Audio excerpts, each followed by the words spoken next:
तो संविधान दिवस पर कार्यक्रम का आयोजन किया जा रहा है। इस वक्त प्रधानमंत्री कुछ कह रहे हैं, आप सुनिए। श्री विकास सिंह जी, सभी उपस्थित न्यायाधीशगण, सम्मानित अतिथिगण, देवी और सज्जनों, नमस्कार। आप सभी को और सभी देशवासियों को संविधान दिवस की हार्दिक शुभकामनाएं। 1949 में ये आज का ही दिन था जब स्वतंत्र भारत ने अपने लिए एक नई भविष्य की नींव डाली थी। इस बार का संविधान दिवस इसलिए भी विशेष है क्योंकि भारत ने अपनी आजादी के 75 वर्ष पूरे किए हैं। हम सभी अमृत महोत्सव मना रहे हैं। मैं आधुनिक भारत का सपना देखने वाले बाबा साहब आम्बेडकर समेत संविधान सभा के सभी सदस्यों को, सभी संविधान निर्माताओं को आदरपूर्वक नमन करता हूं। बीते 7 दशकों में संविधान की विकास और विस्तार यात्रा में लेजिस्लेचर, जुडिशरी और एग्जीक्यूटिव के अनगिनत लोगों का भी योगदान रहा है। मैं इस अवसर पर देश की ओर से उन सब के प्रति कृतज्ञता व्यक्त करता हूं। साथियों, आज 26/11 मुंबई आतंकी हमले का दिन भी है। 14 वर्ष पहले जब भारत अपने संविधान और अपने नागरिकों के अधिकारों का पर्व मना रहा था, उसी दिन मानवता के दुश्मनों ने भारत पर सबसे बड़ा आतंकवादी हमला किया था। मुंबई आतंकी हमले में जिनकी मृत्यु हुई, मैं उन्हें अपनी श्रद्धांजलि अर्पित करता हूं। साथियों, आज की वैश्विक परिस्थितियों में पूरे विश्व की नजर भारत पर है। भारत के तेज विकास, भारत की तेजी से बढ़ती हुई अर्थव्यवस्था और भारत की मजबूत होती अंतर्राष्ट्रीय छवि के बीच दुनिया हमें बहुत उम्मीदों से देख रही है।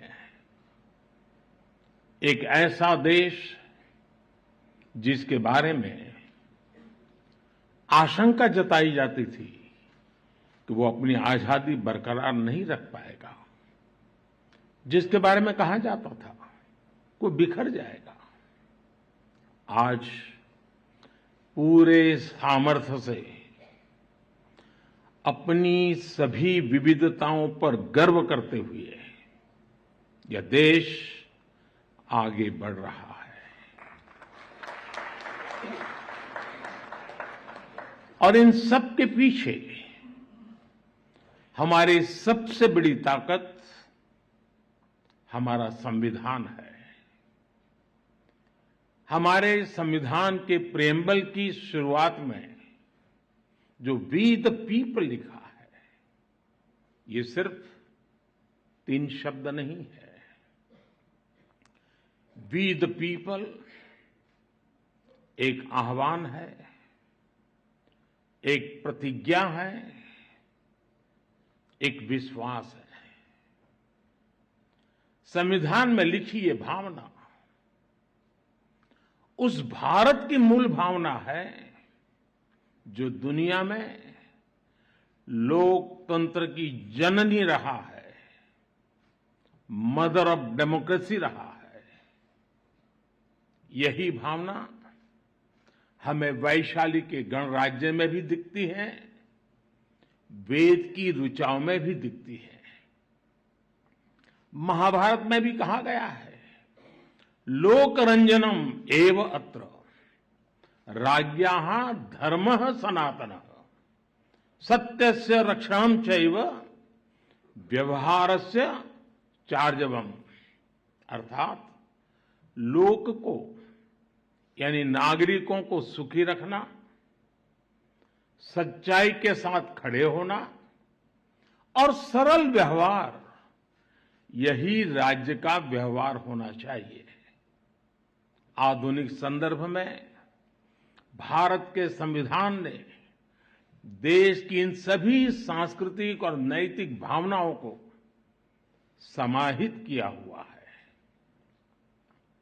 मुझे संतोष है कि आज देश मदर ऑफ डेमोक्रेसी के रूप में अपने इन प्राचीन आदर्शों को और संविधान की भावना को लगातार मजबूत कर रहा है।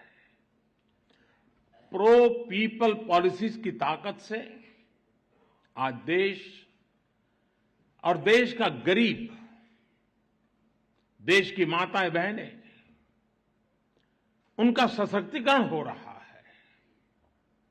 सामान्य मानवीय के लिए आज कानूनों को सरल बनाया जा रहा है।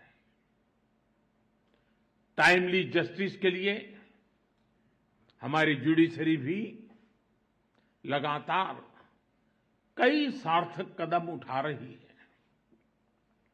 आज भी सुप्रीम कोर्ट द्वारा शुरू किए गए ई इनिशिएटिव्स को लॉन्च करने का अवसर मुझे मिला है।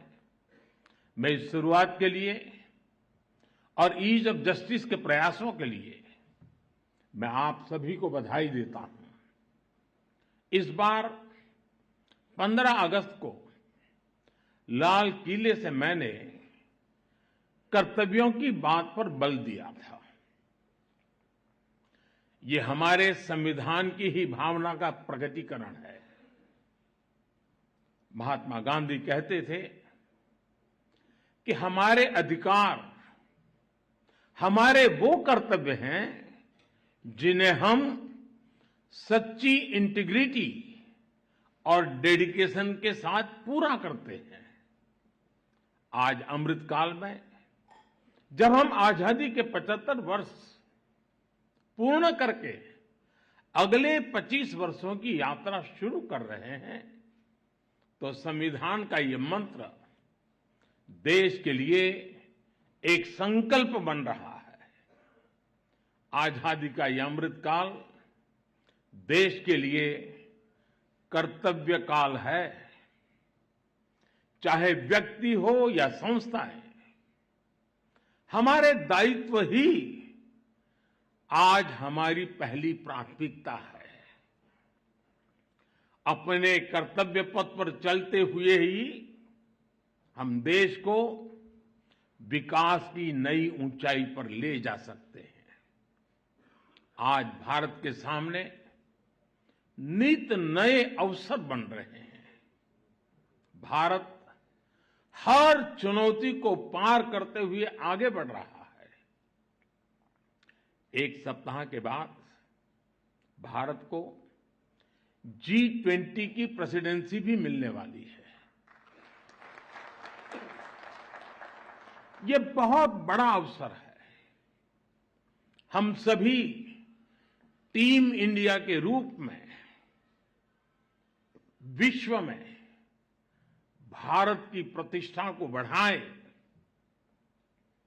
भारत का योगदान विश्व के सामने लेकर जाएं, ये भी हम सभी का सामूहिक दायित्व है।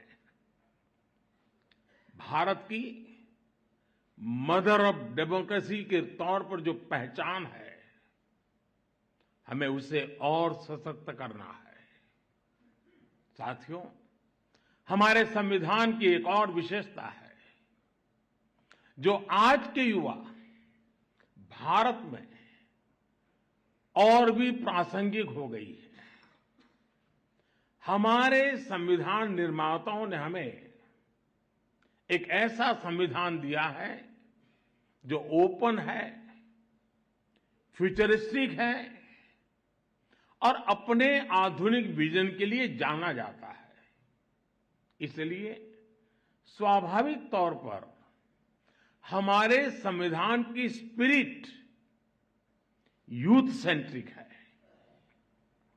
आज स्पोर्ट्स हो या स्टार्टअप्स, इंफॉर्मेशन टेक्नोलॉजी हो या डिजिटल पेमेंट्स, भारत के विकास के हर आयाम में युवा शक्ति अपना परचम लहरा रही है। हमारे संविधान और संस्थाओं के भविष्य की जिम्मेदारी भी हमारे इन युवाओं के कंधों पर ही है। इसलिए आज संविधान दिवस पर मैं सरकार की व्यवस्थाओं से, देश की न्यायपालिका से एक आग्रह भी करूंगा। आज के युवाओं में संविधान को लेकर समझ और बढ़े, इसके लिए ये जरूरी है कि वो संवैधानिक विषयों पर डिबेट्स और डिस्कशंस का हिस्सा बने। जब हमारा संविधान बना तब देश के सामने क्या परिस्थितियां थी, संविधान सभा की बहसों में उस समय क्या हुआ था, हमारे युवाओं को इन सब विषयों की जानकारी होनी चाहिए। इससे उनके संविधान को लेकर दिलचस्पी और बढ़ेगी। इससे युवाओं में इक्वालिटी और एम्पावरमेंट जैसे विषयों को समझने का विजन पैदा होगा। उदाहरण के तौर पर हमारी संविधान सभा में 15 महिला सदस्य थी और उनमें एक दक्षयानी बेलियाउधन वो महिला थी जो एक प्रकार से वंचित समाज से निकल करके वहां तक पहुंची थी। उन्होंने दलितों, मजदूरों से जुड़े कई विषयों पर महत्वपूर्ण इंटरवेंशंस किए। दुर्गाबाई देशमुख, हंसा मेहता, राजकुमारी अमृत कौर, ऐसे ही और कई महिला सदस्यों ने भी महिलाओं से जुड़े विषयों पर अहम योगदान दिया था। इनके योगदान की चर्चा कम ही हो पाती है। जब हमारे युवा इन्हें जानेंगे तो उन्हें अपने सवालों का जवाब भी मिलेगा। इससे संविधान के प्रति जो निष्ठा पैदा होगी वो हमारे लोकतंत्र को, हमारे संविधान को और देश के भविष्य को मजबूत करेगी। आजादी के अमृत काल में ये भी देश की एक अहम जरूरत है। मुझे आशा है संविधान दिवस इस दिशा में हमारे संकल्पों को और अधिक ऊर्जा देगा। इसी विश्वास के साथ आप सभी का बहुत बहुत धन्यवाद।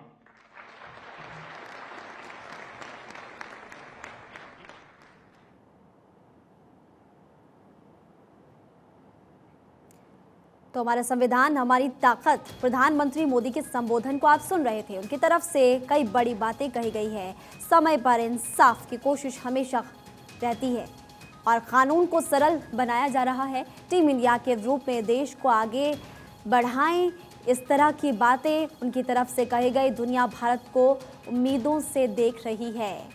संविधान दिवस समारोह में प्रधानमंत्री नरेंद्र मोदी के संबोधन को आप सुन रहे थे और अपने संबोधन में संविधान दिवस की बधाई प्रधानमंत्री मोदी ने देशवासियों को दी और इस बाबत कई बड़ी बातें उनकी तरफ से कही गई।